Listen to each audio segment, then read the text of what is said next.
पीहू के जाने के बाद शांतिपुर गांव फिर से सुंदर, शांत और लोग हंसी खुशी जीने लगे थे।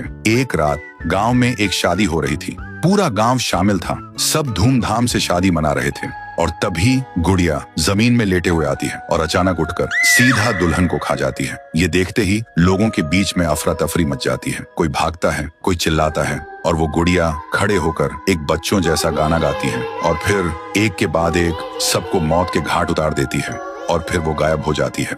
गांव फिर से कांप उठता है। सुबह सब लोग इकट्ठा होते हैं और कहते हैं वो भूखी लड़की वापस आ गई है। इस बार एक गुड़िया बनके लोग घुटनों के बल गिर जाते हैं और रो रो कर कहते हैं, हे भगवान हमें बचाओ। तभी गांव का मुखिया आता है और गुस्से में कहता है, चाहे वो कोई भी हो, है तो एक गुड़िया ही ना, आज रात मैं उसे खुद गाँव से निकालूंगा। फिर रात के ठीक 2:30 बजे मुखिया अपने 2 चेलों के साथ गांव के बीच खड़ा होता है और फिर वही धुआं छा जाता है और वही आवाज,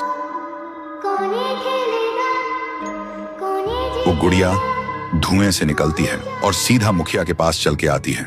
मुखिया कहता है, निकल जा मेरे गांव से, नहीं तो तुझे यहीं बिखरा दूंगा। गुड़िया हंसती है और कहती है, तेरे से पहले भी किसी ने ये सोचा था। और उसी पल वो गुड़िया बड़ी होने लगती है और अपनी पैर से तीनों को कुचल के मार डालती है।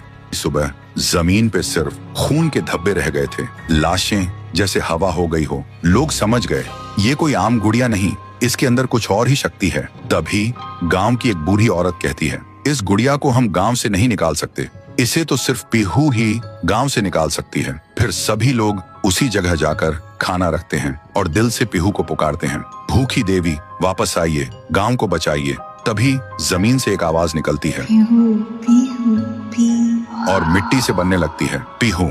लोग चिल्लाकर कहते हैं, देवी हमें बचा लो।